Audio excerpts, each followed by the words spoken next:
Kadiyam family కంప్లీట్గా తెలంగాణ వ్యాప్తంగా కూడా ఇప్పుడు ఒక చర్చానీయాంశంగా మారింది. ఎందుకనంటే కడియం కావ్య, కడియం శ్రీహరి పేరు ఓ పబ్లిసిటీ అయితే మీకు ప్రస్తుతానికి దాదాపు తెలంగాణ వ్యాప్తంగా తెలిసిపోయారు అనుకుంటా కడియం కావ్య అంటే.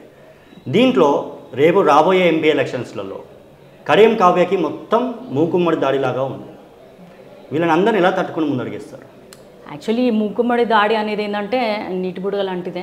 అదేం పెద్ద అంత అంటే చాలా డీప్గా ఉన్న పరిస్థితి అయితే ఏం లేదు. ఎందుకంటే బీఆర్ఎస్కి ఇప్పుడు ప్రస్తుతం క్యాడర్ కూడా లేదు. బీఆర్ఎస్ బలహీనపడింది. ఎన్నో అవినీతి ఆరోపణలో ఇరుక్కుంటుంది. ఫోన్ ట్యాపింగ్ అని, తర్వాత లిక్కర్ కేసు అని చాలా ప్రాబ్లమ్స్ వాళ్ళకే ఉన్నాయి. చాలా వాళ్ళలో ఎంతమంది కేసులో ఇరుక్కొని జైలుకి వెళ్ళే పరిస్థితి ఉందో మనం చెప్పలేము. సో ఇలాంటి సందర్భంలో ఒక ఇంటెలెక్చువల్ అమ్మాయి పోయి ఆ పార్టీలో ఎందుకు పోటీ చేస్తుందన్న బాధ కూడా చాలామంది నాకు తర్వాత చెప్పారు. నేను ఎప్పుడైతే వద్దనుకున్నానో అప్పుడు చెప్పారు. కాబట్టి ఈ పబ్లిసిటీ అనేది ఏంటంటే ఇది జనాలలో చాలా బలంగా ఉంది. వాళ్ళకి కాంగ్రెస్ పార్టీ ఉండాలి, అందుకే కదా వాళ్ళ తీర్పు కూడా మొన్న ఈ విధంగా ఉంది.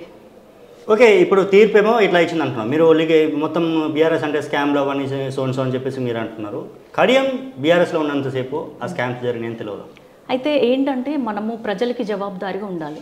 మనం ఒక్కసారి స్కామ్లు ఉన్నాయి అని బయటపడ్డప్పుడు మనం ఇంకా అదే పార్టీలో ఉండి కొనసాగించడం అనేది అయితే వాళ్ళు నైతికంగా వాళ్ళకి ఇప్పుడు మనం ప్రజల దగ్గరికి ఏమని వెళ్తాం. ఇప్పుడు ఆల్రెడీ జనాలందరికీ తెలుసు, మీడియా మొత్తం కూడా వాళ్ళకి తెలిసిపోయేటట్టు చేస్తున్నారు. ఇన్ని ఫోన్ ట్యాపింగ్లో చాలా పెద్ద పెద్ద వ్యక్తులు ఉన్నారని చెప్పి, లిక్కర్ స్కామ్లో ఆల్రెడీ కవితక్క గారు ఇరుక్కున్నారు. ఇవన్నీ పెట్టుకొని మనము ప్రజల దగ్గరికి ఏ మొహం పెట్టుకుని వెళ్ళి ఓట్లు అడుగుతాం రేపు? ఓకే, అంటే అడగలేరు, ఓట్లు అడగలేరు ఉద్దేశంతో పార్టీ చేంజ్. అయితే ఇప్పుడు నాన్నగారు సపోర్ట్ మీరు తీసుకున్నారా, మీ సపోర్ట్ నాన్నగారు తీసుకున్నారా కాంగ్రెస్లోకి వెళ్ళడానికి?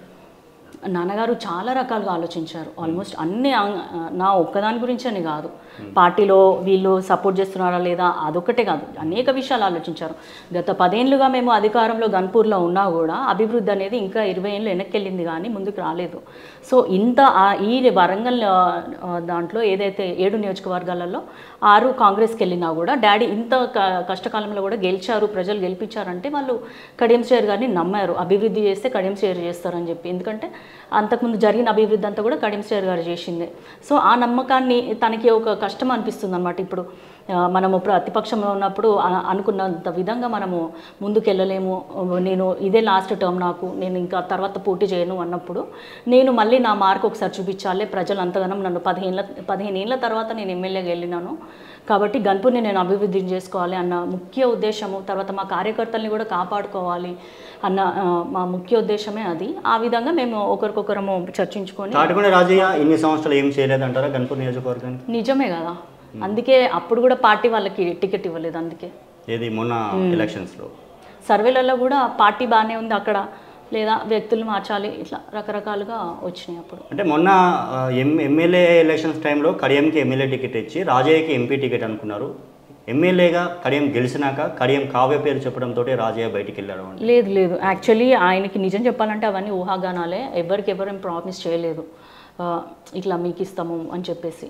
వాళ్ళు ముందు మామూలుగా అప్పటి వరకే ఆ పరిస్థితి గురించి ఆలోచించారు తప్ప ఎంపీ గురించి ఏం ఆలోచించలేదు.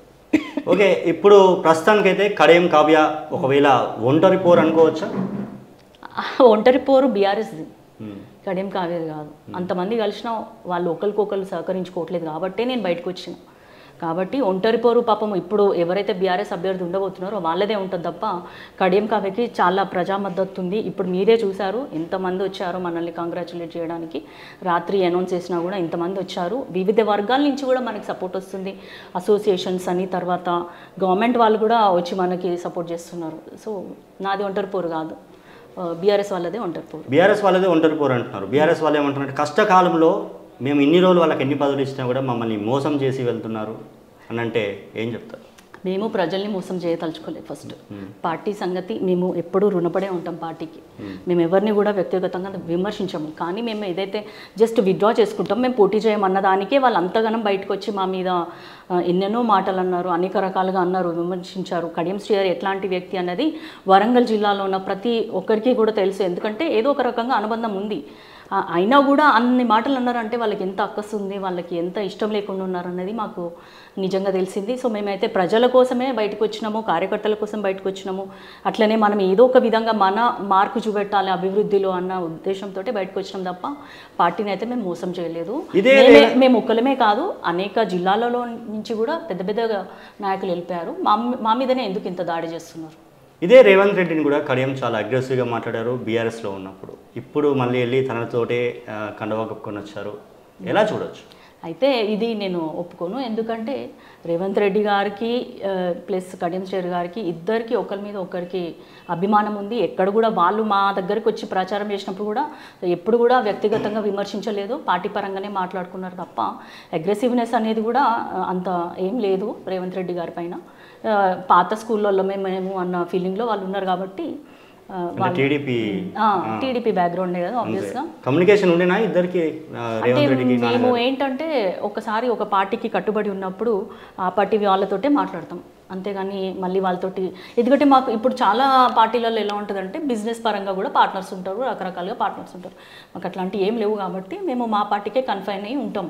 ఒక్కసారి ఆ పార్టీ వదిలేసినామంటే మళ్ళీ వాళ్ళ జోలికి వెళ్ళాం. కడియం దాదాపు ఓవరాల్గా చూసుకుంటే తన లైఫ్లోనే ఎలాంటి మరక లేదంటున్నారు, కానీ బీఆర్ఎస్ను వీడడం అయితే అది పెద్ద మరక అని బీఆర్ఎస్ నేతలు అంటున్నారు. మరక మాసిపోతుంది అన్నట్టు, లేకుంటే మరక మంచిది అన్నట్టు. అది మేము కేవలము ఇప్పుడు ఉంది, ఈ సిచ్యువేషన్లో ఉంది. కానీ మేము ఏదైతే అభివృద్ధి చేస్తుంది, రేపు కడియం కావ్య కూడా ఎంపీగా గెలిచి అభివృద్ధి చేస్తుంది, లేకపోతే వీళ్ళ సమస్యలు పార్లమెంట్లో వినిపించినప్పుడు కడియం శ్రీహరి గారు గన్పూర్ని ఇంకా అభివృద్ధి చేసినప్పుడు ఇవన్నీ మారిపోతాయి. ఇదే తొలి వెలుగు వేదికగా లాస్ట్ టైం నేను ఇంటర్వ్యూ చేసినప్పుడు పార్టీ మారే సమస్య లేదు, 74 సంవత్సరాలు మా నాన్నగారికి, బయట 100 పుకార్లు వస్తాయి, మారే సమస్య లేని కడియం కావ్య గారు ఖండించారు. బట్ మాట్లాడిన కొన్ని రోజులకే కాంగ్రెస్ కండవ కప్పుకున్నారు. అలాంటి పరిస్థితి మాకు కల్పించారు. ఇది ఇంకా నేను ఏం చెప్పాలి, మాకు టికెట్ అనౌన్స్ చేసింది March 13th, 31st వరకు కూడా మనకి ఎలాంటి షెడ్యూల్ లేదు, ఎలాంటి కలుద్దాము ఒక ప్రణాళిక రచించుకుందాము అంటే ఒక్కరు కూడా వచ్చి కలవని పరిస్థితి. తర్వాత రాను గవర్నమెంట్లో కూడా మన గవర్నమెంట్ నుంచి వీళ్ళ మీద రకరకాల కేసులు వస్తున్నాయి బయటికి. ఇవన్నీ చూసినప్పుడు మేము ఆలోచించుకోవాల్సిన అవసరం ఏర్పడింది. ఓకే, ఫైనల్గా ఒక ఎంపీ అభ్యర్థిగా మీరు రేపు క్యాన్వాసింగ్ చేయబోతున్నారు వరంగల్ పార్లమెంట్ నుంచి. ఏ విధంగా ప్రజలలోకి వెళ్ళబోతున్నారు? ఒక మహిళగా, ఒక డాక్టర్గా, కడియం శ్రీహరి గారి కూతురుగా, రేవంత్ రెడ్డి గారి 6 గ్యారెంటీలు అమలు చేసే ప్రభుత్వంలో ఒక క్యాండిడేట్గా వరంగల్ లోక్సభ ప్రజలకు నేను ఏం కోరుకుంటున్నా అంటే, మీ అన్ని సమస్యలు తీర్చడానికి నేను ముందుంటాను, మీకు ఎప్పుడు అందుబాటులో ఉంటాను, మీ కష్ట సుఖాల్లో పాల్గొంటాను, మీ అభివృద్ధి మీకోసము ఎన్నో అభివృద్ధి పథకాలు తేవడానికి నేను సిద్ధంగా ఉన్నాను, మీరు నన్ను తప్పకుండా గెలిపించుకోండి, మీ గొంతుకగా పార్లమెంట్లో నేను మాట్లాడతాను. 6 గ్యారెంటీలు అమలు చేయలేకపోతుంది, కాంగ్రెస్ ఆల్రెడీ ప్రజలను చీట్ చేసింది అని చెప్పేసి ప్రతిపక్ష నేతలు అంటున్నారు. ఎందుకంటే ఇప్పటివరకు కౌలు రైతులకి ఇస్తా అన్నది ఇవ్వలేదు, అదేవిధంగా రైతు రుణమాఫీ చేయలేదు, ఇన్స్టెంట్గా చేయాల్సిన 2 చేయలేదు అని చెప్పేసి అంటున్నారు. దీని మీద అయితే నేను ఎప్పుడైతే రేవంత్ రెడ్డి గారిని మొన్న కలిసినానో అప్పుడు చూసాను, ఆయనకు చాలా మంచి విజన్ ఉంది. తప్పకుండా కూడా ఎడ్యుకేషన్లో కానీ, రైతులకే కానీ, హెల్త్ పరంగా కానీ ఆయనకి చాలా ప్రణాళిక ఉంది. ఇప్పుడు ఏంటంటే మళ్ళీ ఎలక్షన్స్ అయిపోయిన 2 నెలలు 3 నెలల గ్యాప్లోనే మళ్ళీ ఎలక్షన్స్ రావడం జరిగింది కాబట్టి వాళ్ళకు కూర్చొని సమీక్షలు చేసుకునే అంత టైం కూడా లేదు కాబట్టి ఇవన్నీ చేయలేకపోయారు. కానీ ఇక ముందు చేస్తారు అని నేను పార్లమెంట్ వరంగల్ నుంచి బరిలో కడియం కావ్య ఏ ప్లేస్లో ఉండబోతున్నారు? అంటే ఫస్ట్, సెకండ్, థర్డ్, ఎందుకంటే ఆల్రెడీ థర్డ్ అని అంటున్నారు వాళ్ళంతా, మీరేమంటారు? అది వాళ్ళు ఉండే పొజిషన్స్ వాళ్ళు చెప్తున్నారు. కడియం కావ్య ఖచ్చితంగా ఫస్ట్ ప్లేస్లోనే ఉంటారు. How is it possible? It is possible, ఎందుకంటే మనకున్న మంచి పేరు, తర్వాత ఇప్పుడు కాంగ్రెస్ ప్రభుత్వం మీద ఉన్న ఒక మంచి ఒపీనియన్, ఇప్పుడు మన లోకల్ ఎమ్మెల్యేస్ మనకి ఇచ్చే సపోర్టు, ఎంత లేదన్నా కూడా లోకల్గా కూడా సపోర్ట్ ఉండాలి. సపోర్ట్ లేకుండా మనం ఏం చేయలేము, ముందుకు వెళ్ళలేము. ఎందుకంటే గ్రౌండ్ లెవెల్కి వెళ్ళాలంటే వాళ్ళ సహకారం అవసరం. ఇవన్నీ కలుపుకుంటే నాకు ఖచ్చితంగా ఫస్ట్ ప్లేసే వస్తుంది. ప్రోటోకాల్ ఎప్పుడైనా డిస్ట్రిక్ట్లో మంత్రులను కలుస్తారు, మీరేంటి రివర్స్గా ఎమ్మెల్యేల నుంచి మంత్రుల దగ్గరికి? లేదు, ఫస్ట్ మేము మంత్రి గారిని కలిసాము, ఫస్ట్ కొండ సురేఖ గారిని కలిసాము. నారాజు గారి ఇంటికి వెళ్ళినట్టు? లేదు, ఫస్ట్ మార్నింగే కొండ సురేఖ మేడంని కలిసినాము, తర్వాత నాగరాజు గారింటికి, నాయన రాజేందర్ రెడ్డి గారింటికి, తర్వాత రేవు ప్రకాష్ రెడ్డి గారింటికి వెళ్ళాము. ఓకే, వీళ్ళందరూ మద్దతు ఎలా ఉన్నారు? బాగుంది, వాళ్ళందరూ మనకి అంతకుముందు నుంచి కూడా తెలిసిన వాళ్ళే కదా, అంటే మీకు సపోర్ట్ చేస్తారు? సపోర్ట్ చేస్తారు. ఓకే, ఇప్పుడు స్టేషన్ గన్పూర్ ఓవరాల్గా చూసుకుంటే స్టేషన్ గన్పూర్ నుంచి 7 నియోజకవర్గాలు, పార్లమెంట్ నియోజకవర్గాలు, అసెంబ్లీ నియోజకవర్గాలు, 7 నియోజకవర్గాలు తిరగాలి మీరు. 7 నియోజకవర్గాలలో ప్రజలకి ఏం చెప్పబోతున్నారు, పార్టీ శ్రేణులకి ఏం చెప్పబోతున్నారు? ప్రజలందరికీ కూడా నేను ఒకటే విజ్ఞప్తి చేస్తున్నాను. ఏదైతే రేవంత్ రెడ్డి గారి మేనిఫెస్టో ఒకటి తయారు చేసి అప్పుడు అసెంబ్లీ ఎన్నికల్లో అమలు చేస్తానని చెప్పారో అది ఖచ్చితంగా అమలు చేస్తారు. అలాగే కొద్ది రోజులలో నేను కూడా వరంగల్ మేనిఫెస్టో ఒకటి తయారు చేస్తాను. వరంగల్ లోక్సభ పరిధిలో ఉన్న సమస్యల అంటే గురించి మీ ఓన్గా అభివృద్ధి అని అంటే మేధావులతో కూర్చొని చర్చించి ప్రజలకు ఏమైనా అవసరం ఉందో అవన్నీ చూసుకొని కూడా మేము ముందుకెళ్తాం. అంటే పార్టీ గ్యారెంటీలు కాకుండా మీరు ఓన్గా కూడా మేనిఫెస్టో రెడీ చేస్తారు. అది ఖచ్చితంగా మీరు ఎంపీగా అయితే అవన్నీ నెరవేరుస్తారు. అవును, నెరవేరుస్తారా, మళ్ళీ మాట మారుస్తారా? ఇప్పుడు మనం ఏదైనా కూడా గెలవాలి, గెలిచి ప్రజలకి మంచి చేయాలన్న ఉద్దేశంతో మా నాన్నగారు ఇంత రిస్క్ తీసుకున్నారు. కాబట్టి ఖచ్చితంగా ఒకసారి గెలిచినాక మొహం చాటేసేదైతే అసలే ఉండదు. మేము ఇక్కడే ఉంటాము, ఎటు పోము. నేను మా నాన్నగారు ఖచ్చితంగా ప్రజలకి మంచి చేస్తాము, అండదండగా ఉంటాము.